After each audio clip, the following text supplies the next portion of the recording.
I'm gonna start this video off saying Barakatah Yahweh, Ba'ashem, Yahweh Shai, Ba'ashem, Barakah, Kodash.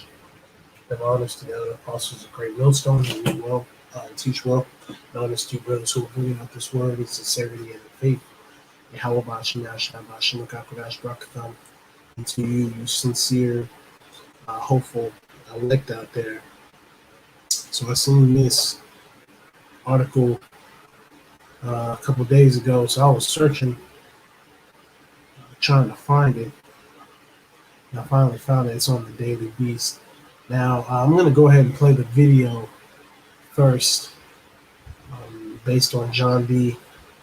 Rockefeller, the first American billionaire, which through the spirit, you know that these international bankers, their line goes back to E. Yeah. So it says here, John D. Rockefeller may have been a scion of American industry, the head of a family known for its philanthropy, but his father was a wheeling, dealing con man and accused rapist. All right, which that is E in a nutshell. E is a damn con man. So when I go ahead and I play this video, you're just gonna see how this damn devil gets down. Okay. So bear with me here.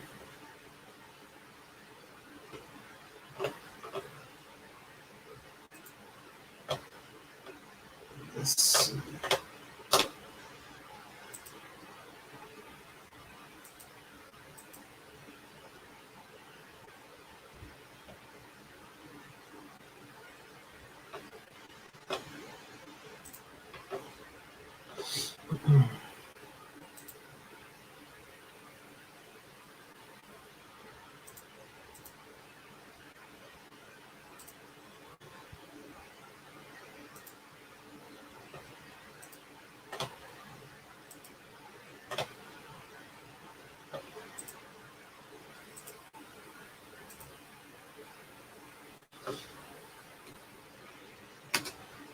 It was his pop's sketchy nature that could have been the catalyst to John becoming insanely wealthy. His father once said, "I cheat my boys every chance I get. I want to make them sharp." This man, who traveled around the USA selling what we might call snake oil to cure diseases, was a scammer at heart and didn't always put money on the table after his long trips. For that reason, John's mother always told her son to work hard and save, and that he did, to the extent of him becoming synonymous with making money. In fact, he would become the first billionaire ever in the US, but how did he get there?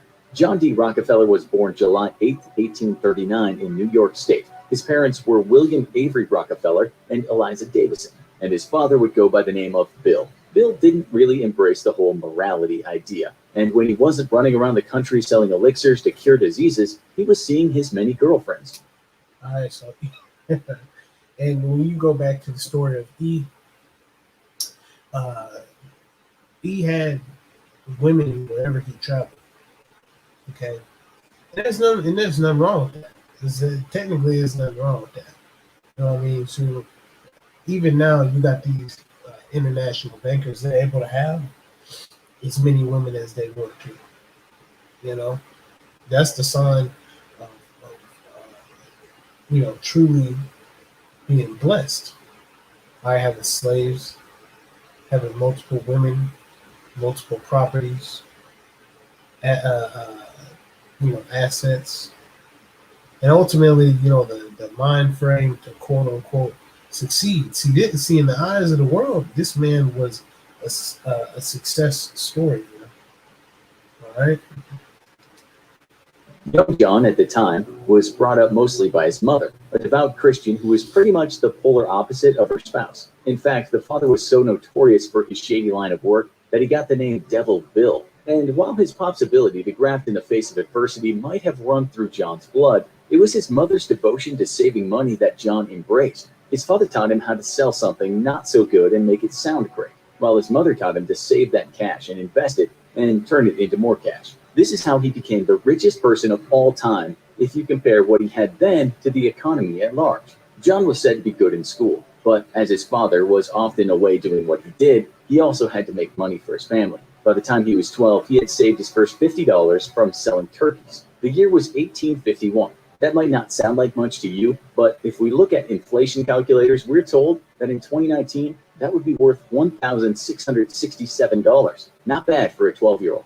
His mother then told the young man to loan that cash out, which he did to a local farmer with an interest rate of 7%. Which that is called usury. Which that's one of the ways that this devil got very high above us, was the fact that he'll let you borrow $20, but when you pay him back, you got to give him back $25. Okay. A year later, John was repaid the amount plus interest. It was then that he realized he could make a lot more cash if he was smart. He later said this about his first loan of his. The impression was gaining ground with me that it was a good thing to let the money be my servant and not make myself a slave to the money. The family. See, once again, if you think about what he said, you know what I mean? That's correct. You're not supposed to be a slave to the money, you know? Yet these people, right, are slaves to the money. Okay, like the lesson I did yesterday, right? There's nothing wrong with being a slave if it's in righteousness. We're slaves, right? Men of the Lord. We are slaves. We are righteous slaves. Okay, we do what the Heavenly Father wants us to do. Right? That's our influence. Yahweh Hashem Yahshua. But you see, especially these elite bankers, not only is money their motivator, but you know that lust to rule, man. Even as a young man, he had in his mind, he had the idea that he was going to take over the world. You know? He moved to Ohio a couple years later, and John did his schooling, performing well. He later went to college and or Camry for people with reading difficulties. Reading and studying always go together.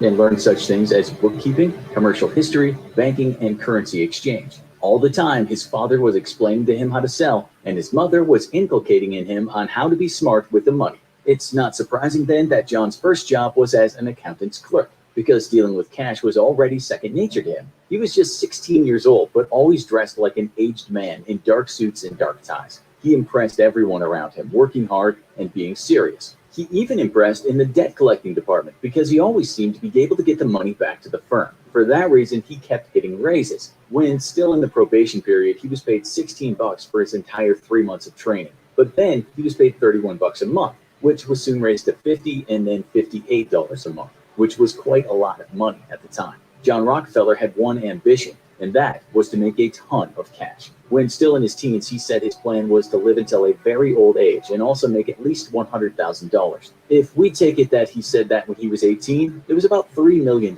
in today's money. That is very ambitious, but John would do that and then hit the ball out of the park. He would also get his wish to live a long time, only dying when he was 2 years shy of a century. At age 20, he had saved $800, which today would be worth almost $25,000. He went to invest in a company, but that wasn't enough cash, so he managed to wrangle another $1,000 from his father, who must have been doing well at the time because that's over $30,000 in today's cash. His father, being the man he was, told John there would be interest on that loan to the tune of 10%. Of course, he paid his father back, because back then, it seemed every venture John went into made him money. His business partnership did well, with profits in the first year being $4,400 and in the second year being $17,000. In today's cash, that's $136,000 and $496,000. This wasn't just his, as he had those partners, but now he had cash to further invest. The Civil War then broke out, and as you know, war can make some people a lot of money. Soldiers need food and clothes and weapons, and the Union needed all sorts of supplies, which made John and his company, Clark and Rockefeller, a ton of money. He then got into the refined oil business, and this made him and lots of oil prospectors insane amounts of cash. If there was blood on John's hands, he wasn't concerned, because he was on the good side, he believed, the Unionists. And anyway, he just thought he was a moral man outsmarting others. We should...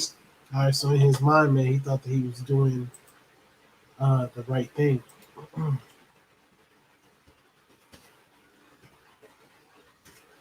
So let me go ahead and read the scripture that came to mind. I believe it's in Obadiah.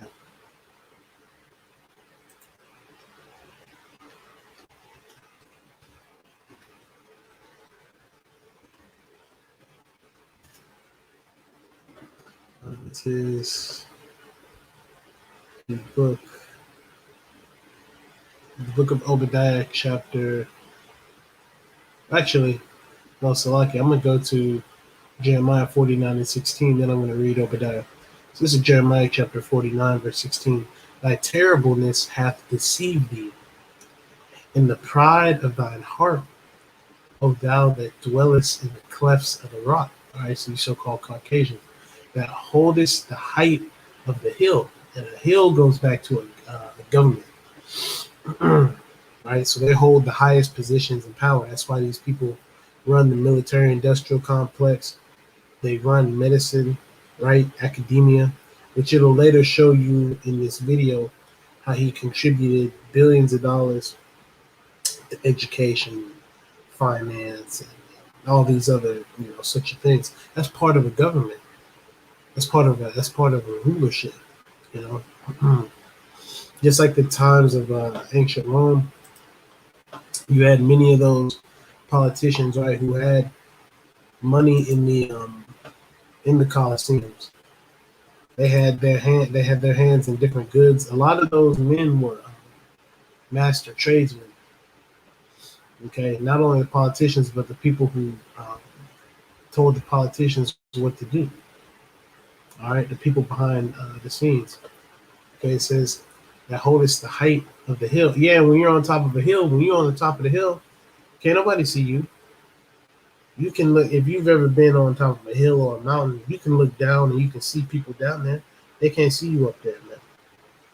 Okay, so these international bankers, they look down upon the average person, right? Yet who they don't look down upon is the men of the Lord, starting off with the elder apostles of Great Millstone, all the way down to the least of men, me being the least of men, being a young man. All right, they have a fear and they have a respect for us, man. Okay, it says, though thou shouldest make thy nest as high as the eagle, I will bring thee down from thence, saith the Lord. So not only is that them going up into space and these things like that, they have highly exalted themselves, man. They have, like when you create a good amount of wealth and nothing's attacking your wealth, they call that a nest egg.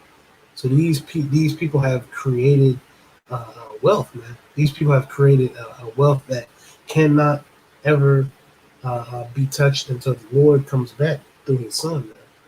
Okay, this is Obadiah chapter 1 and verse 3. The pride of thine heart hath deceived thee, thou that dwellest in the clefts of the rock. So once again, Obadiah and Jeremiah, right? The Lord is speaking through both of them. Okay. Let me read that again. The pride of thine heart hath deceived thee, right? Thou that dwellest in the clefts of the rock, whose habitation is high. And so you got skyscrapers. They love that. That goes back to them caves, man. All right. It says that saith in his heart, who shall bring me down to the ground? So let me go ahead and let me continue this video. Say that a lot of people didn't think that way because drilling oil was messy business. It was polluting the environment. In 1865, business was booming. John and his parents were doing a better job than other oilmen, building more efficient refineries, and so able to undercut their rivals. That year, John bought out his partners for $72,500, which is over $1 million today. This was the deal that really made the man rich. Rockefeller not only made a lot of money, but he borrowed and then wisely reinvested. Just 3 years after he did the buyout, he created an oil refinery in New York, which at the time was the largest of its kind in the world. The Standard Oil Now, in Slovakia, but who did he borrow from? Okay, he borrowed from his family. These people are related to each other. You have different high class elite in France, Spain, different parts of Germany, Portugal, and the Rockefellers are the American branch of the Rothschilds, which the Rothschilds are the richest, basically the richest family in the world.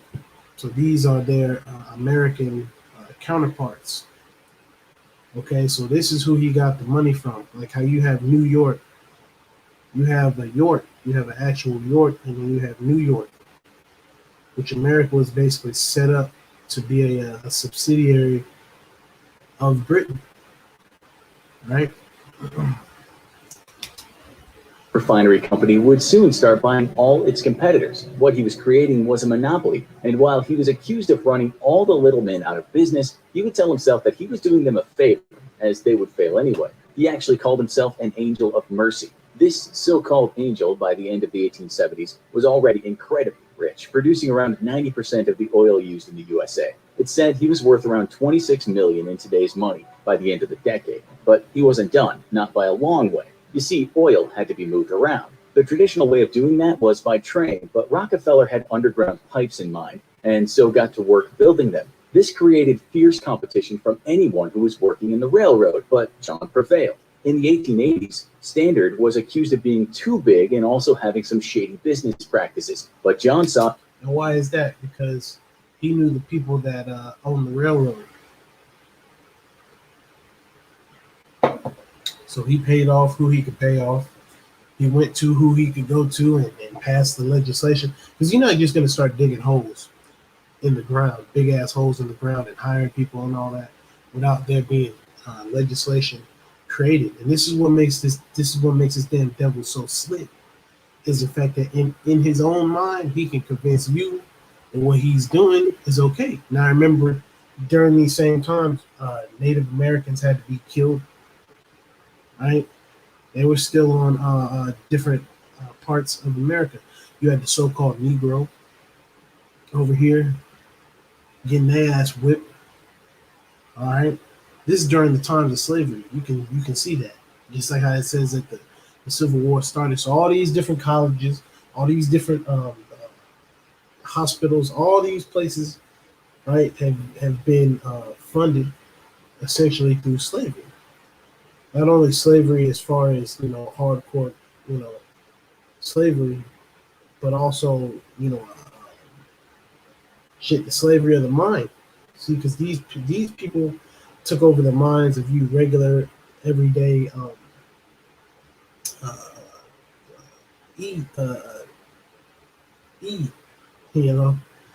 mean, trying not to say that on the video, which they might, they might try to get this up out of here anyways. But ultimately, man, the spirit just came on me to, to get into this. But them seeing these videos like this is very, very troubling for them, because this YouTube channel right here is almost making him seem like he's in a good light. We're exposing his red ass, man. All right. Even look at the image right here. That ain't white. His teeth are white. All right, he's red. All right, he looks more like the color of them books in the background than he does them teeth, man. Anywho.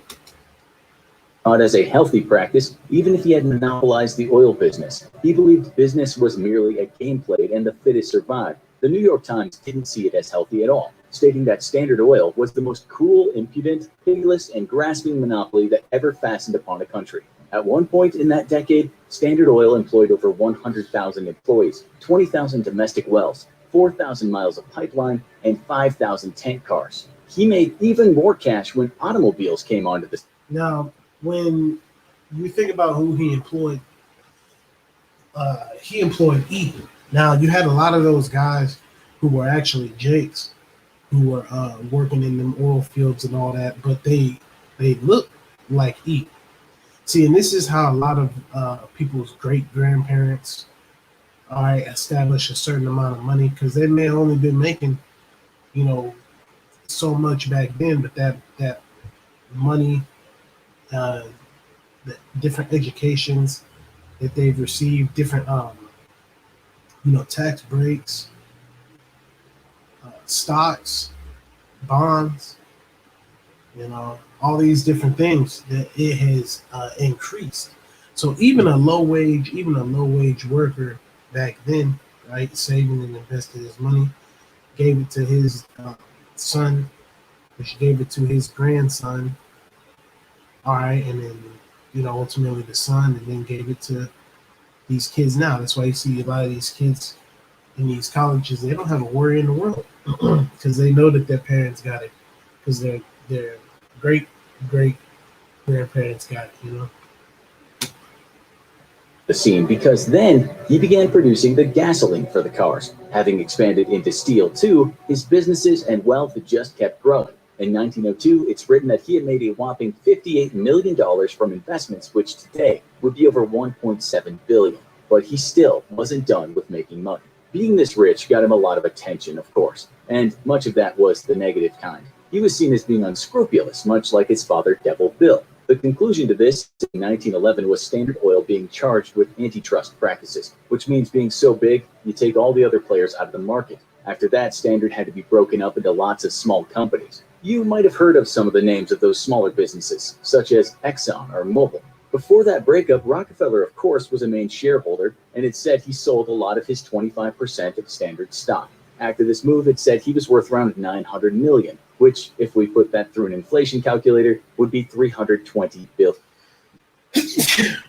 Salakia. You see, you have Exxon Mobil One, which in reality, they owned all of those. And in reality, he had more than 25% of the stocks. So if you take, what was it, his worth back then, $900 million. So today's money, 320 billion. You might as well double that. You might as well say he had at least 50% of the stocks. So that basically he is the owner. You owning 51% of the stocks, you're basically a majority shareholder. Of those companies. So this guy was worth twice that. If the devil say he only got $2,000 in his bank account, best believe he got double that, triple that. All right. All right. So even him selling his stocks in Standard Oil, that was basically just a big ass finesse. Billion. All this making money was said to take a toll on the health of Rockefeller, and it's said that throughout his life he suffered from bouts of anxiety and depression. He also had a wife and 5 kids, so he had a busy home life too. It said he got so sick from stress. If you shop on Amazon, you should use this tool. It's a browser extension that automatically compares Amazon to other sellers to see if there's a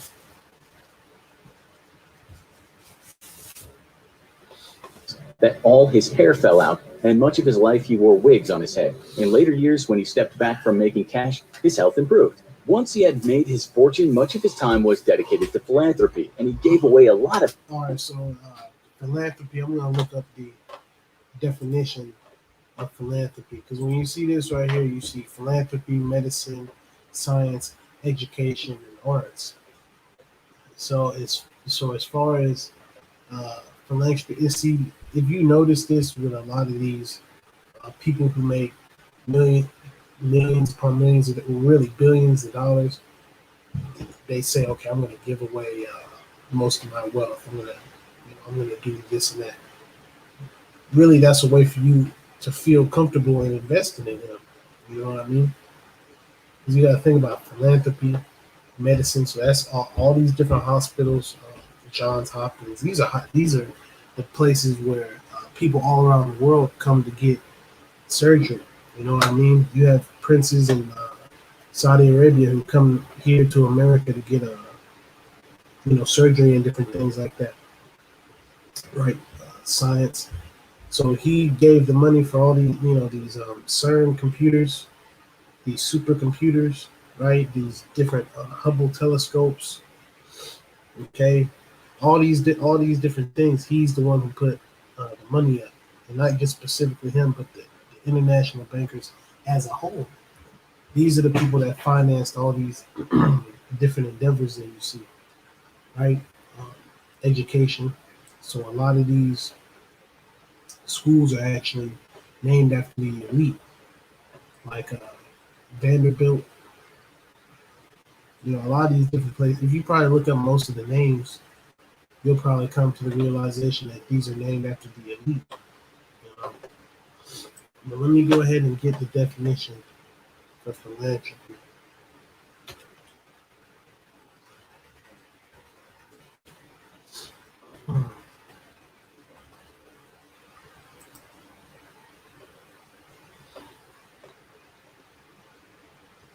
So it says,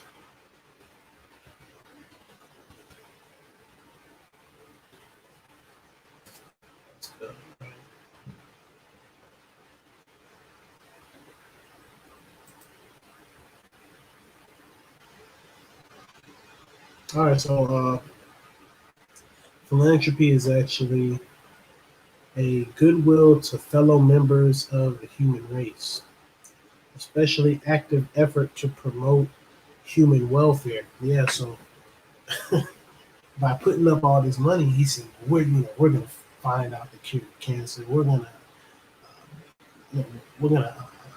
go to space. He had all these things in mind, man. Right? Because how do you get into space? You need a rocket. And what is a rocket powered by? A rocket is powered by oil. A rocket is powered by fuel. Okay, so this was something he already had planned. Even back then, see, the Lord put a spirit on him to think about these things. You know, think about a rocket. He probably was having dreams about it, dreams about rockets, dreams about basically taking this place, America, and turning it into,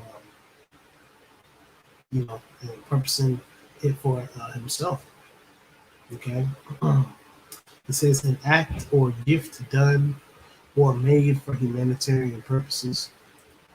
An organization distributing or supported by funds set aside for humanitarian purposes. So really, just like his mother taught him, he invested in this world. That's another reason why this guy is the damn goat. He's continually investing in this place. At what time, okay, did this guy say, man, I'm gonna invest spiritually.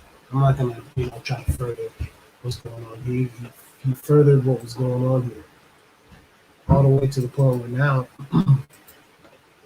his family still remains as some of the richest people on the earth. So since it keeps saying humanitarian, I'm going to look at that definition too. Humanitarian is a person promoting human welfare and social reform. So what is he trying to socially reform? He wants everybody to use modern day science, modern day medicine. Because at the time you had people that use plants, and they had a certain way of thinking because they were going off back then too. Right? Jake back then, but see, Jake had his head halfway screwed on straight back then. A man was a man. All right, but now it's the complete opposite. All right, so back to what it says right here: philanthropy, medicine, science, education, and arts. These really are the driving factors here in society. That kind of, each one of these kind of fits, every aspect of human life, especially here in America. Right? When a person goes to school, what are they taught to do? All right, they're taught to fall into one of these categories. You're either going to work in philanthropy, medicine, science, education, or arts. That's about it. So he majored in all these things. And what school did he go to? All right, I wonder if he even went to college.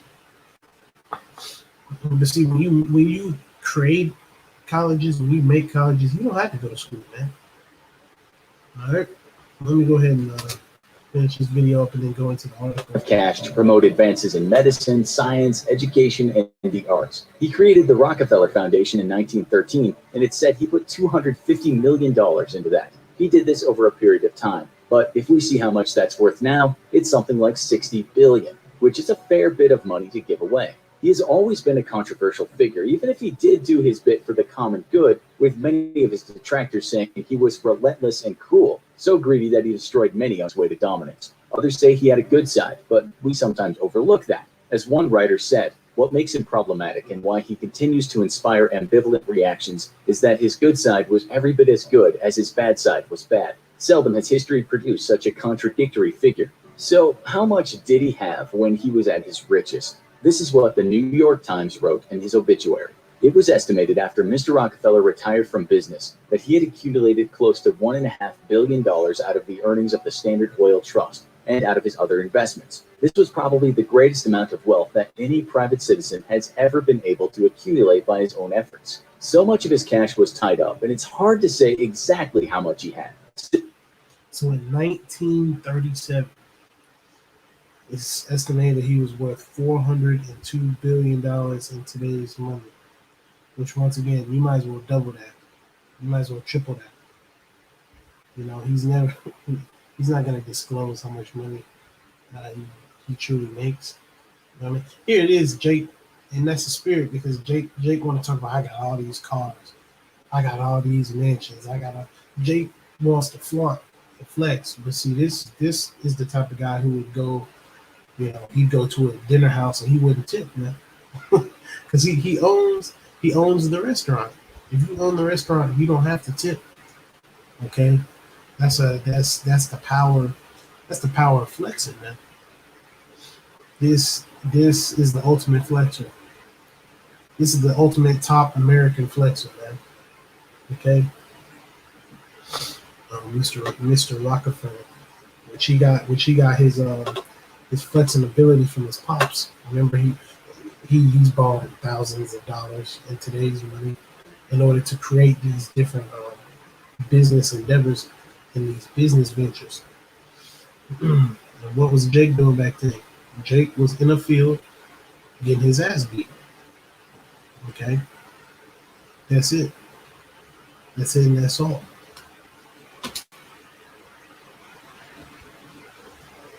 Still, at the time of his death in 1937, some people estimate his fortune was about $402 billion in today's money. This was a significant slice of the US GDP and would make him the richest man that ever lived in modern times. Some sources, though, say he might have only accumulated around half of that amount. We'll now leave you. Which, if sources say that he accumulated half, really he accumulated double. Do not believe these damn devils, man. With a poem he wrote when he was 86 years old. I was early taught to work as well as play. My life had been one long happy holiday. Full of work and full of play, I dropped the worry on the way, and God was good to me every day. All right. Hey. And God was good to him every day, man. Why? Because he's the damn devil. And he's set up to be seen as a pillar and a beacon of light, you know, in his own eyes, and to the people, and to 2/3 of Israel. 2/3 of Israel sees you devils in a beautiful and a glorious light. Yeah, we know who you are. We know that you are E, man.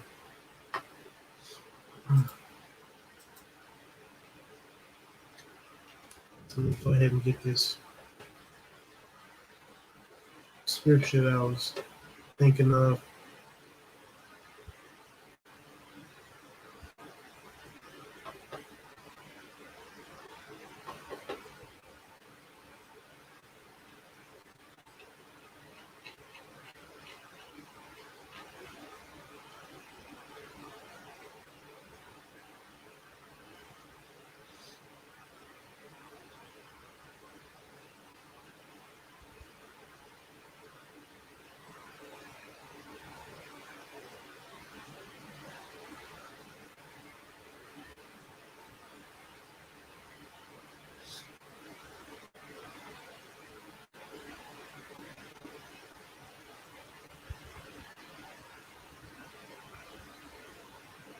All right, Isaiah chapter 58, verse 8.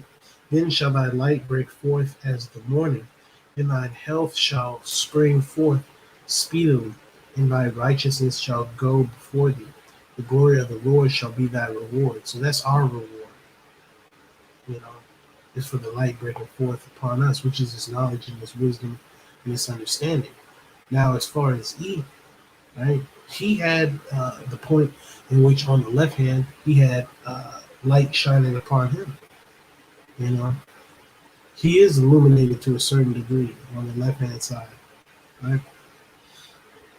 That's why it seems almost overnight that he went from a fucking bum, and it seemed like, you know, he's a twisted overnight celebrity, man. Just like that. See, the Lord can take you from a very low base position. He can put you on the top. And then he can take the people that are, you know, on the bottom. He could put them on the top and have them stay there, which is the children of Israel. You know?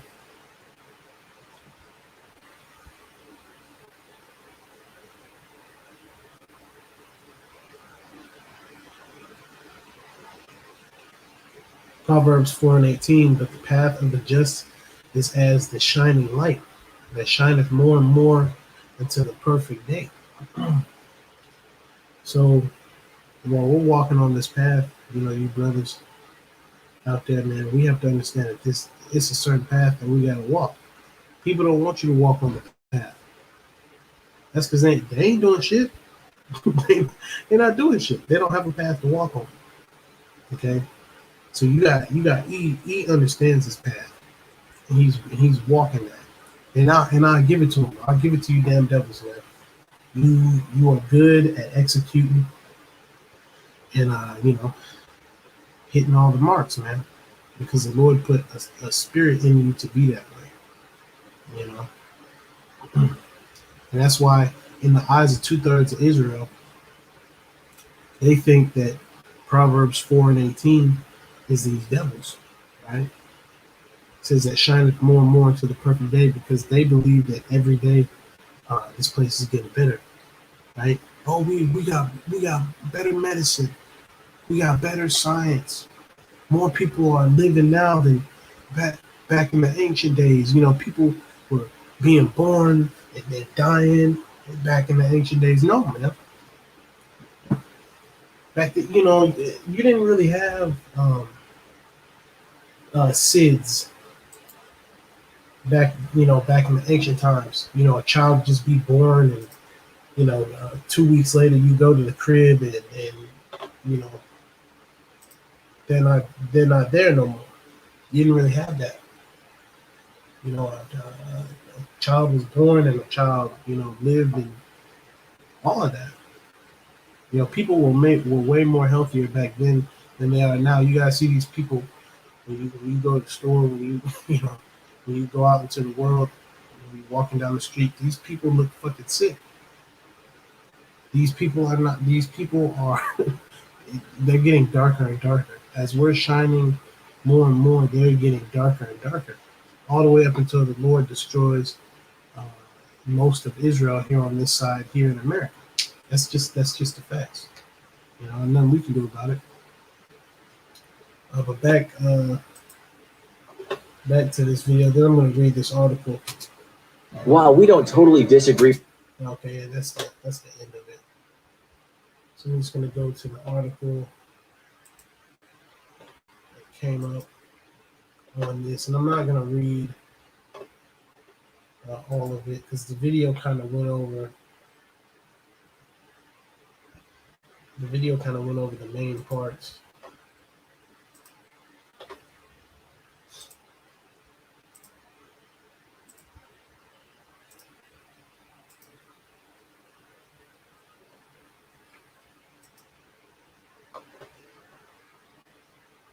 All right.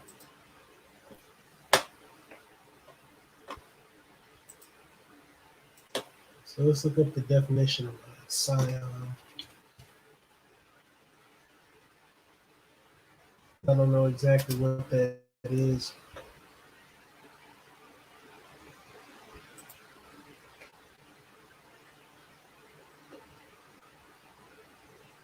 All right, so a scion is a descendant of a wealthy, aristocratic, or influential family. All right. Oh, look at this. A scion is a detached living portion of a plant, such as a bud or a shoot, joined to a stalk in grafting and usually supplying solely aerial parts to a graft. So these people are an offshoot of Eve. See, even though they've been broken away, they've been they've been grafted into their family through wickedness. Okay, just like us, we have been righteously grafted. And what's our what's our vine? The vine of Dawadah. Okay, the beloved. Lord's will, we are of the elect. Okay, and then you have these damn devils who are uh, they are attached and grafted to the wicked. Just like you have the children of light, you have the children of darkness. Okay, so it says here.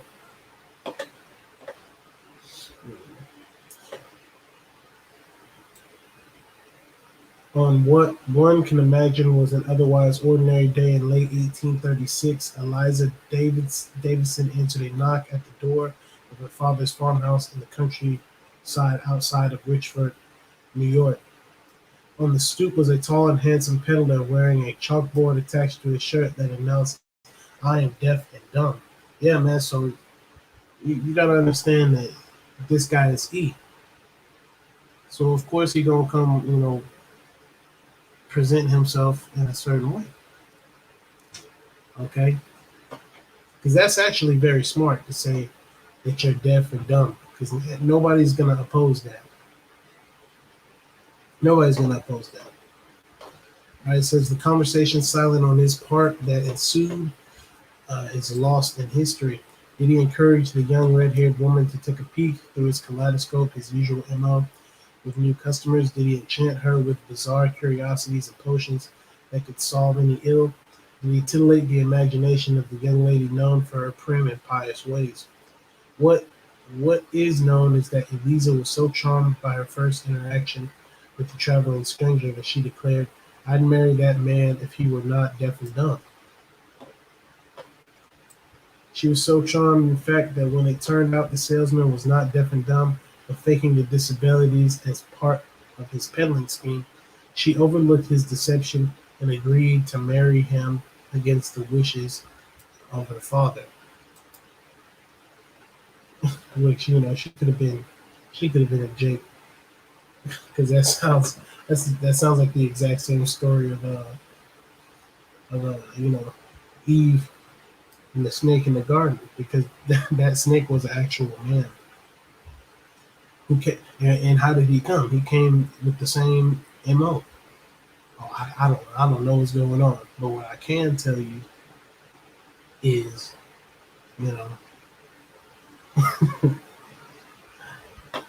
that's exactly how that damn devil came to Eve.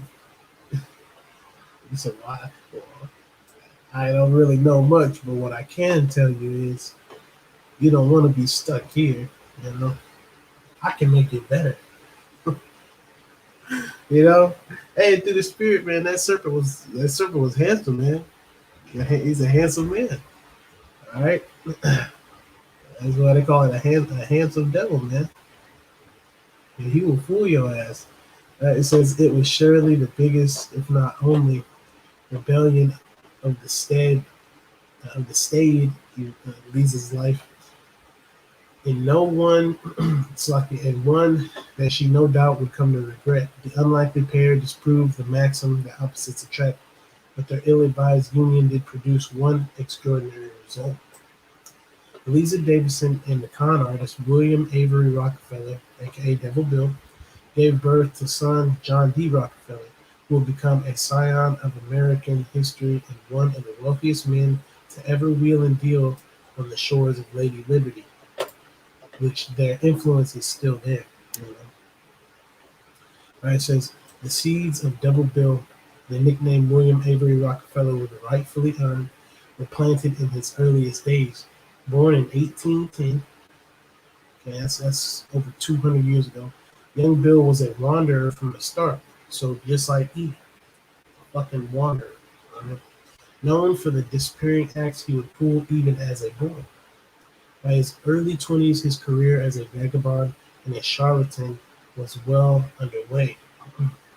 And I was watching a video from the elder apostle Bar, and he was speaking on how really a vagabond really isn't even a bad word, because that just basically means like a nomad, you know, because the children of Gad were righteous vagabonds, right? They were following the land Sabbath, things like that. So they would travel and let the land rest and let the land heal.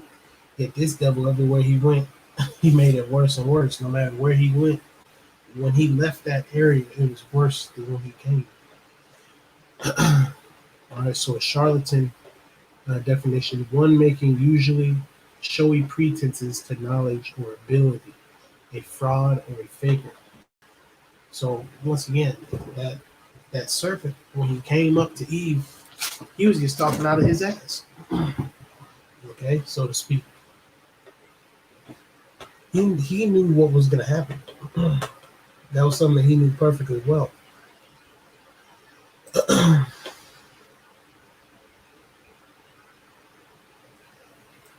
right, back to the article. It says, throughout his life, he expended considerable energy on tricks and schemes to avoid plain hard work. Right? So it's simple as that.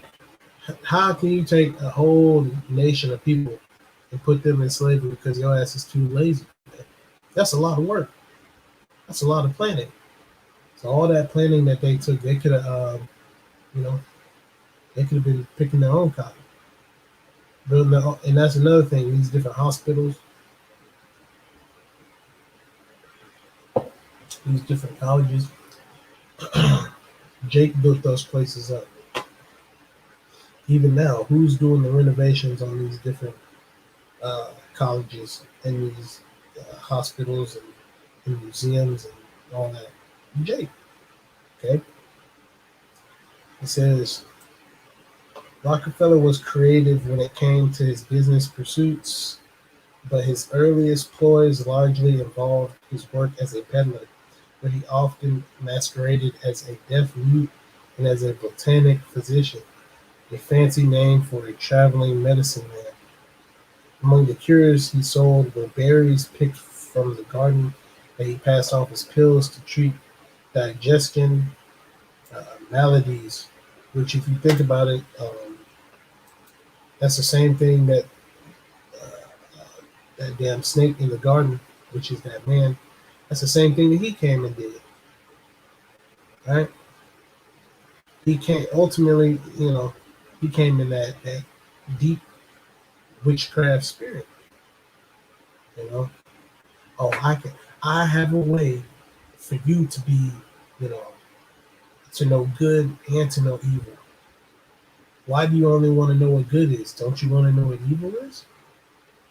I can show you, right? I can treat your digestion because going into understanding and things like that. The bread, the milk, the cheese. See, this devil's like, well, I'm gonna help you with your digestion. I'm gonna help you figure out science. I'm gonna help you to figure out medicine. I'm going to help you. I'm going to teach you. You open up my books. Okay. Same thing he was doing back then. All right. According to one of his neighbors in Richford, Chanel recounts, he would warn his customers solemnly that they must not be given to a woman in a delicate condition, for they would surely cause abortion. Thereupon he would sell his pills at a high price. They were perfectly harmless, and he broke no law in selling them. He had a remarkable imagination, which, when you think about it, once again, that can go back to the serpent in the Garden of Eden too. Because really, what he did, he didn't break any laws. Because the law is not for him. So when he said to Eve, "Hey, I can basically show you everything that you need to do, right, to know good and to know evil." That's just the serpent being the damn serpent. You really can't get mad at him for it. You know, the laws, statutes, and commandments belong to the children of Israel. You know, which before then, you know, they were the children of righteousness, the children of light, right? And it says he had remarkable imagination. So you already know that that serpent was spitting was spitting something fierce in Eve's ear, man. You know. In order to marry Eliza in February 1837, Bill first had to pay off a poor local woman whom he had been wooing with promises of matrimony. But it was worth it to the huckster, who most in town agreed was probably after the Davison money.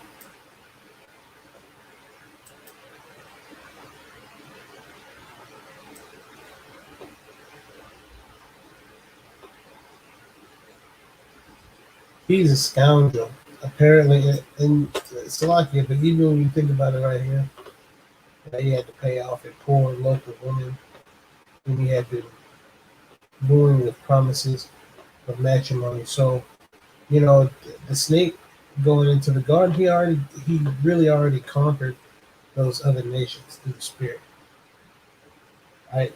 And left them alone. Okay, but now he wants he wanted a pure, righteous woman. He wanted to turn a pure, righteous woman wicked. All right, because you can imagine that Lisa was probably a, you know, relatively nice girl, whatever the case is. And he wanted to corrupt her, just like that serpent, man. The serpent wanted to corrupt uh, Eve, but ultimately he wanted to corrupt Adam. He could give a shit about Eve. He wanted to corrupt Adam, right? It says,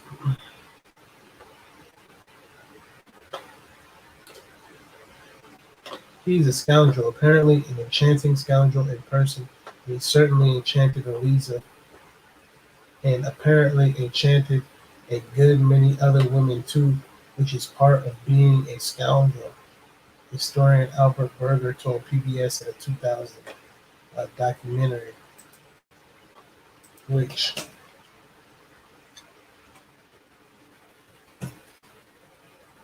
I'll look this up. Let me look this up real quick. And through the spirit, we're gonna get something.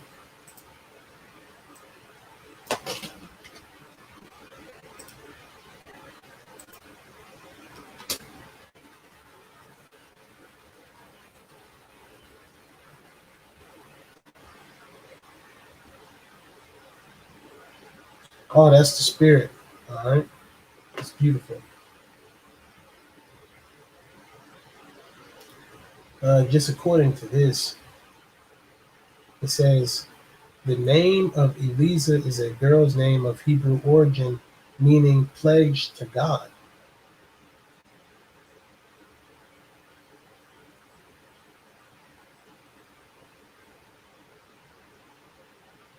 So there you go.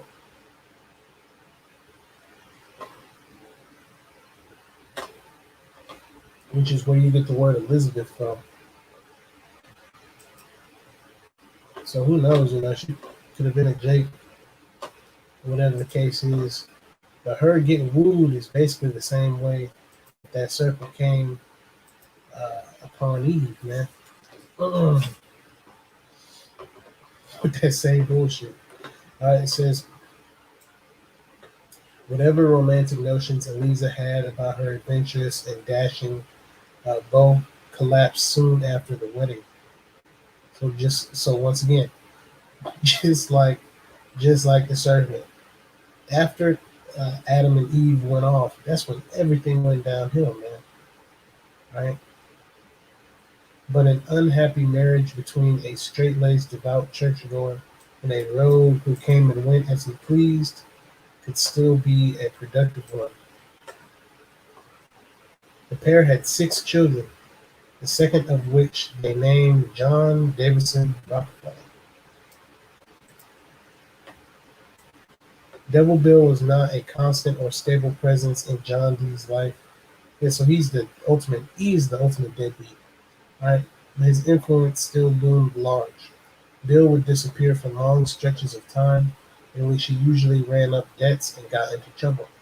Then he would randomly show up back home, usually at night, bearing cash and wild tales about his adventures, which is Eden. It's Eden, man.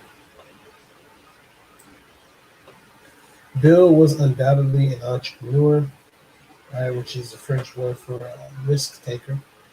However, nefarious his dealings, and he taught his young sons about business by lending them money at whatever interest rate was current, then making a point to show up at some random time and demand immediate payment in full. According to Berger, Bill once told a neighbor, "I do business deals with my sons, and I always try to cheat them to make them sharp." The lessons for John, however, unwanted, stuck. "I had a peculiar training in the home. It seemed to be a business training from the beginning," the tycoon once said. Things began to change for the family beginning in 1849 when Bill was indicted for the rape of the family housekeeper. While the outcome of this case is riddled with questions, Bill seems to have fled town rather than face charges in court, and his family was left to deal with the gossip and scandal that followed in his wake. Bill eventually moved his family to a new town, but whatever tenuous ties the Rockefeller family maintained with their patriarch continued to deteriorate over the next decade, which around this time is really when he starts to hone his skills, man. It says in 1852, Bill met a 17-year-old named Margaret Allen and proceeded to marry her 3 years later without either first procuring a divorce or filling either of his now wives in on the situation. Devil Bill had officially added bigamist to his resume of misdeeds. As Bill was slowly pulling away from his original family throughout the 1850s, he also began a new scheme, that of posing as an actual doctor, which they still do this. They still do that to this day. You know, boy Gates, he poses as a doctor, which he's not. You know, it says Dr. William Livingston, the pater Rockefellers, known Degar, as well as the name he gave to his second wife, developed his roving practice over the next few decades. So that's one of the reasons why he had interest in being a philanthropist towards medicine and art. He played it off to be a connoisseur of these things, man. Right? It says in an article that appeared in papers around the country in 1908, which when you think about it, the video that you watched, he said that in 1913 was when he was really coming into a crazy amount of money. Since who served as his assistant and business partner for 12 years, recounted Bill's practice as a physician. He had a fine team of horses, the best that money could buy, in a fine carriage in which we drove from town to town. He would have a string of 8 or 10 towns at once. He would drive into a town, scatter handbills, in which the great Dr. Livingston asserted that he could cure all diseases. And we would have a suite of rooms at the best hotel, and to the doctor there would come the sick and the halt and the lame. In all cases of common ailments, he could detect the cause almost at a glance. So he had the ability to know what was wrong with people, but he didn't have the ability to fix it. See, that's That's one of the big things about this serpent, man. See, he was able to tell you what's wrong with you. You're not able to fix it though. Okay, and even now, with this chip, what does he say? Oh, I'm going to cure all diseases. I'm going to make you, all powerful. Okay, through this chip. It says, on a very good day, he would pull in $200 for his medical savvy. While John D. was becoming a budding oil entrepreneur and then a titan of American industry, he maintained a limited relationship with his father. It seems both that father and son were periodically in contact, that they had a sort of gentleman's agreement that they would never speak of the other. As John D. was building his business reputation, not a whiff of the potential scandal of his origins was detected. Bill, for his part, kept mum about his famous son, even to his long-time business associate. Johnston says his shocking bombshell was only revealed to him in 1881 after Bill suffered an accident and thought he might die. When Johnston asked if Bill's wife, Miss Livingston, should be informed upon his death, he responded, no. Notify John D. Rockefeller, but be very careful and let no one else know it. But in the early 1900s, but in the early 1900s, all that changed as Standard Oil gained increasing attention for its ruthless and corrupt business practices. In 1902, famed journalist Ida Tarbell published the first in her 19-part series on the history and machinations of Standard Oil in McClure's magazine. The expose was a serious hit to the Rockefeller family, but perhaps the most difficult revelation happened at the end of the 2-year investigation with, according to the PBS series, Tarbell's exposure of Rockefeller's father as a snake oil salesman, bigamist, and accused rapist. The discovery that Devil Bill was still alive set off a nationwide manhunt. So it's ironic that he's a snake oil salesman because he's a snake, right? He tries to portray himself as having that oil, having that wisdom, that knowledge, and being anointed. That's where, right, the word Hamashiach comes from. Anointed with what?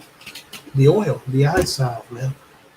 Okay, the ability to discern spirits, right? To have knowledge, wisdom, and understanding. Okay, so this guy is not only is he anti-Hamashiach, but these other nations are anti-Hamashiach, and 2/3 of Israel are anti-Hamashiach, all for falling up under the vibration of this devil, man. Right? It says,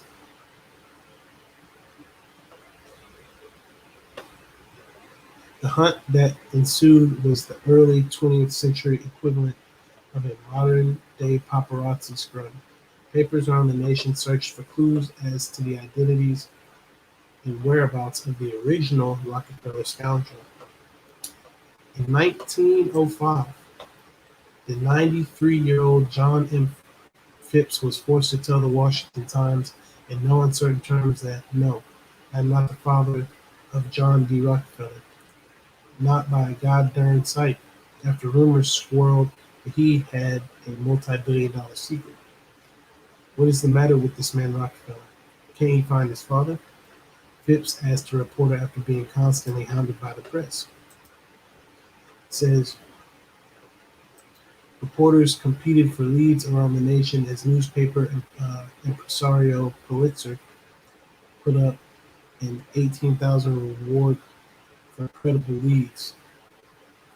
What the press widely agreed on was that the Rockefeller sons knew the answer to this nationwide mystery, but they were resolutely mum.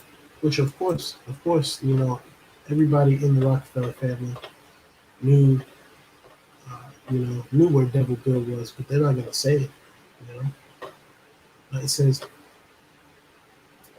in February 1908, The Rockefeller family secret was revealed once and for all on the front page of the New York World.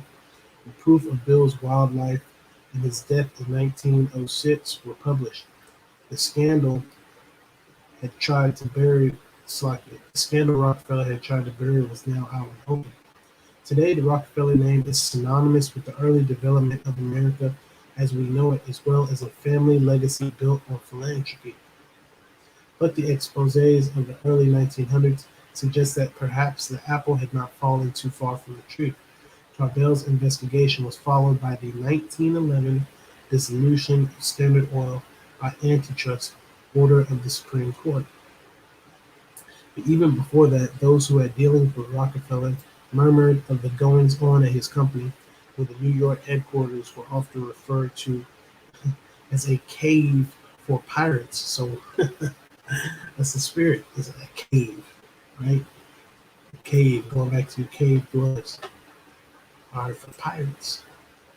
A pirate is a thief, ever traveling, wandering thief. Let me get the definition for a pirate.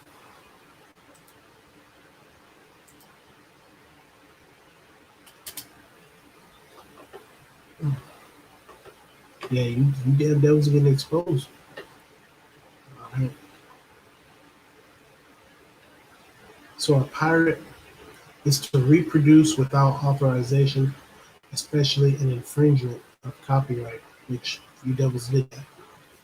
You weren't authorized to do all the things he was doing, yet you did it anyways. Ooh, here we go. It says to lure away from another employer by offers of betterment. So during the times of the serpent in the garden, did he not lure Eve away, right? With offers of betterment? Yeah. Oh man. This devil getting exposed, man. Big time, man. And Masha Yakim. Shalom, brother. Kwam Yashal, Khan.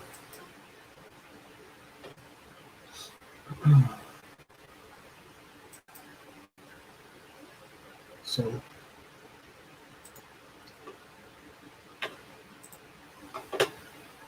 yeah, the New York headquarters is a cave of pirates. You know? It's up there in the cliffs of the rocks. It's beautiful, man. So we're just gonna get into a couple of scriptures here in the video.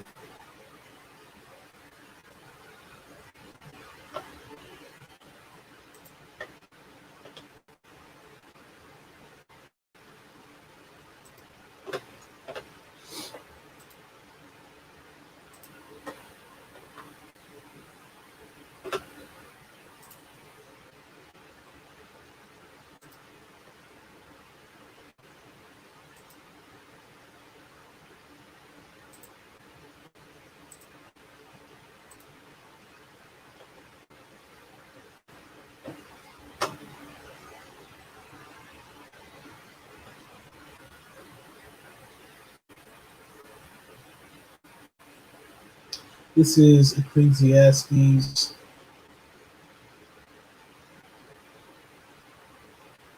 chapter 2, verse 13. Then I saw that wisdom excelleth folly, as far as light excelleth darkness. Yeah, so Lord's will, we are the children of wisdom, right? And he is the children of folly. They're the children of darkness, right? And Lord's will, we're the children of light. So we're going to overcome, all right? So you brothers out there, man, we're gonna overcome.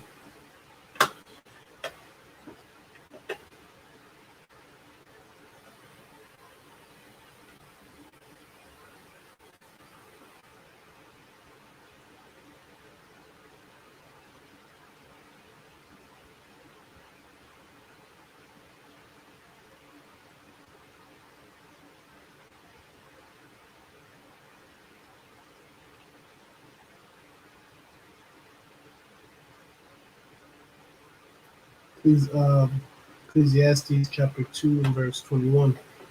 For there is a man whose labor is in wisdom and in knowledge and in equity. Yet to a man that hath not labored therein shall he leave it for his portion. This also is vanity and great evil. Yeah, that's you saying that you're the high exalted nation on the earth. That's a great evil. You're trying to say that you're the one who labored and did all these things, man. But you didn't.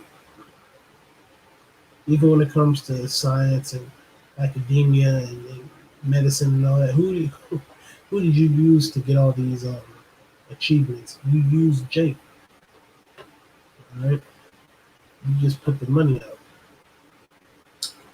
Verse 22, for what hath man of all his labor, and of the vexation of his heart, wherein he hath labored under the sun? For all his days are sorrows, and his travail grief. Yea, his heart taketh not rest in the night. This is also vanity. There is nothing better for a man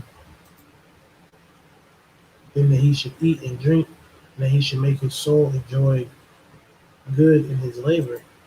This also I saw that it was from the hand of Yahweh Hashem Yahushua. So we have to, we have to push forward in this word, man. That's how we feel better. See, you work in a doctor's office, creating all these different things, and you feel good at the end of the day. Look at what I've done for the world. Look at the contribution that I've had for society. Okay, yet the hopeful elect. As we get into this word, you build brothers up. You go through your lesson plans. You do all the things you need to do. That's the real contribution. Okay, contributing to the hopeful elect. That's really the only contribution there is. All right. Verse 25. For who can eat, or who else can hasten hereunto more than I? For Yahweh giveth to a man that is good in his sight wisdom and knowledge and joy, but to the sinner he giveth travail, to gather and to heap up, that he may give to him that is good before Yahweh. So even though you do great, right? You 2/3, you do great in the world, it's all for naught, right? This also is vanity and vexation of spirit. That's why 2/3 of Israel is just gone. Right?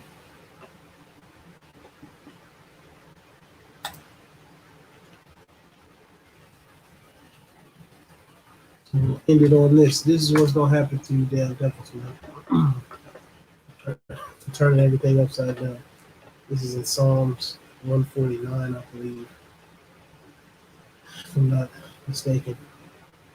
Yes, Khan. The Wadi Abba Shemini. Psalms chapter 149, verse 8. Actually, read. That ain't enough. All right.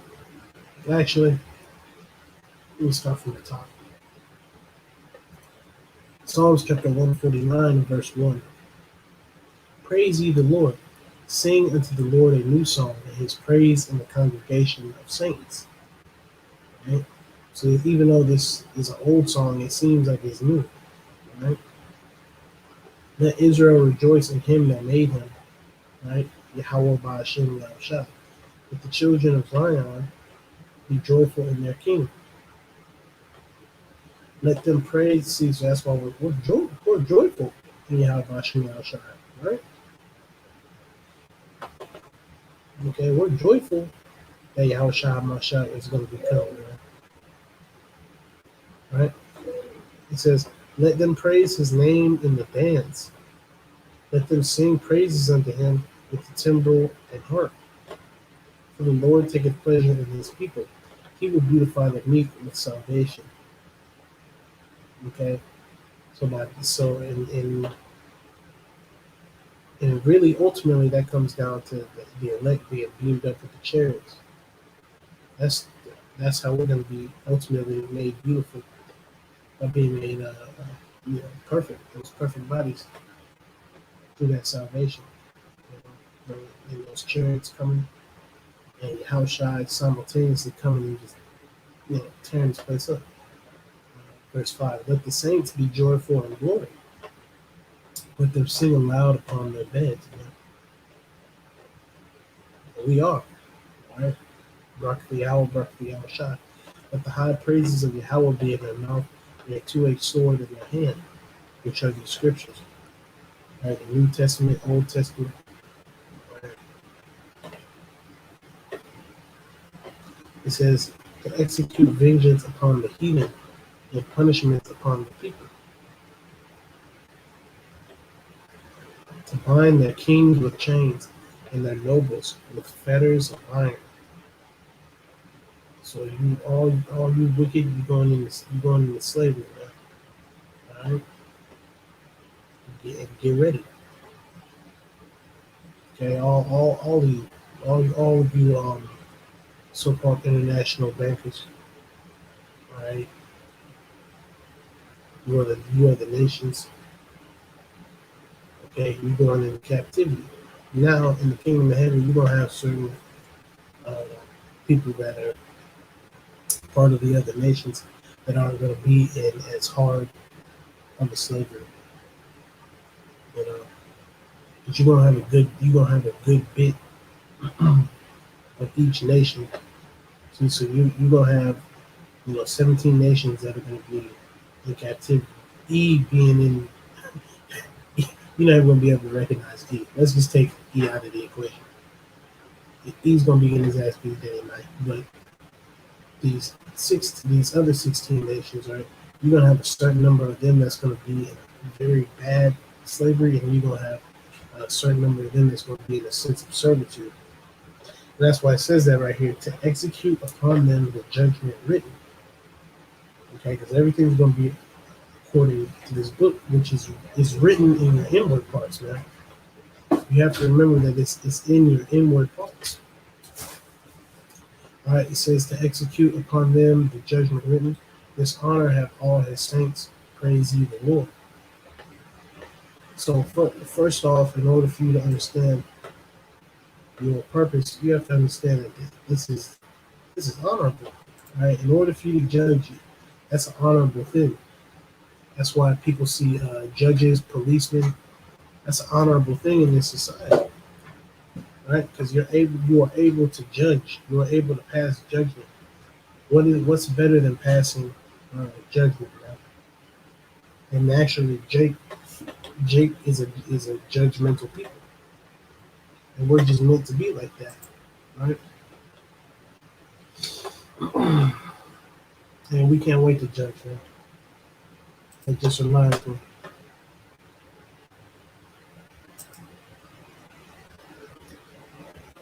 Well, let's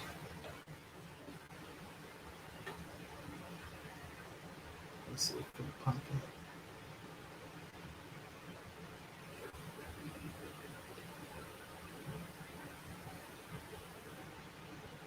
In Matthew and Luke, when you read Matthew and Luke, they mirror each other in a lot of ways, man. You know, a lot of the words that are said in Matthew are said in Luke,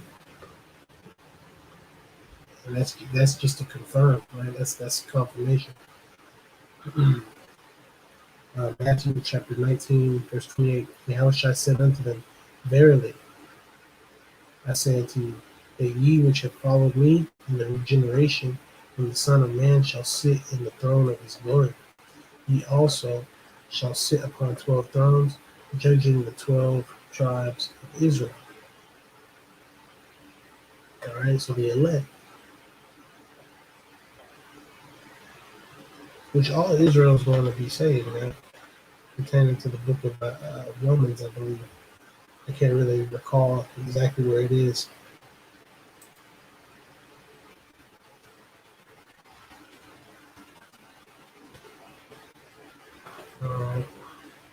Luke chapter 22 and 30. That you may eat and drink at my table in my kingdom, and sit on thrones judging the 12 tribes of Israel. And that's why it talks about how, ultimately the 2/3 are going to be ashamed. Now, it's not going to be like every day we bringing up old shit. But no, at the very, beginning, and just like we're judged before the Most High, He's going to give us an opportunity to judge, man.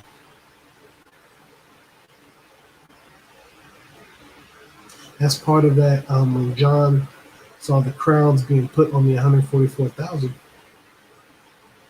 it's really like a ceremony for the judges to be crowned. Like that's a commission. Okay, you've been commissioned to be the top government in the kingdom of heaven. All right, Romans chapter 11, verse 26. And so all Israel shall be saved. So yeah, even the 2/3. Now here on this side, they're gonna have to die. As far as in the kingdom of heaven, right, they're gonna be born through the loins of the elect. It says, as it is written, there shall come out of Zion a deliverer, right? Yahweh Shai. He the deliverer, he is salvation, right? And shall turn away ungodliness from Jacob. So he, right, Yahweh Bashem, Yahweh Shai, specifically Yahweh Shai HaMashiach, right, is going to be sent here as a deliverer. Okay. And shall turn away ungodliness from Jacob. So he's going to put the spirit in the 144,000, the 1/3 to repent, right? Turn away. Right? That's where the word repent comes from. Turning away, turning away from that wickedness and turning towards Him, man, and to look towards Him, look towards Yahweh Shai HaMashiach. Okay, that's why as He is going to be coming through the clouds, we're going to be looking up and giving praises to Him. Lord's will, Lord's will, we get to see that, man. I wanna, I want to see that. I want to see that very, very much, man. Just to see, like how Shai coming through the clouds, man, and avenging His hopeful elect, man. Now, if I pass away, and and that's the will of the Most High. But I'd like to see that, man. We're gonna be celebrating in the chariots, man. Lord's will, you brothers are in that chariot. Lord's will, I'm in that chariot, man. A lot of you brothers, man, deserve to be in there way more than me, man. But I just pray I get the chance to be up in there, man. That's what it's all about. We do this to have a fighting chance, right? To be a contender. We have to, see ourselves as that. We have to see ourselves as the hopeful elect and do the things that the hopeful elect are supposed to do, man. So hopefully this was edifying to you brothers, man. Rock call Akim to you brothers. Mashayakim, right? Yahweh Bashem, Yahshua Bashem, Kodash, Rockefeller to you, man. I didn't even see that you commented on here. But for the most part, just going into this article, if you want to look at this article, it's on the Daily Beast, actually.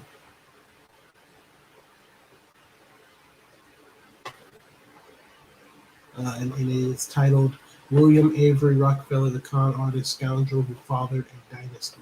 Great American Scandals. So you can just look that up. I don't know if they have a search. I think you can search it up. Yeah, you can search it up on here, and it'll show you. All right, so I want to give all the praise, honor, and glory unto Yahweh, Hashem, Yahweh Shai, Hashem, Ha-Rakah-Kodash.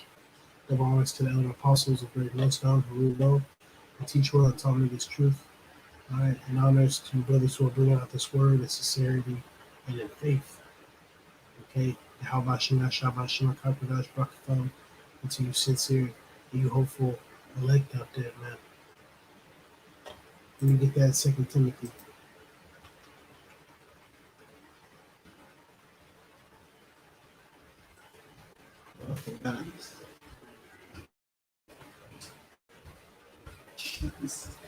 You mixed like 3 crazy. I forgot what it is. I think it's okay. So it's It did I think it's spelled wrong. extremely.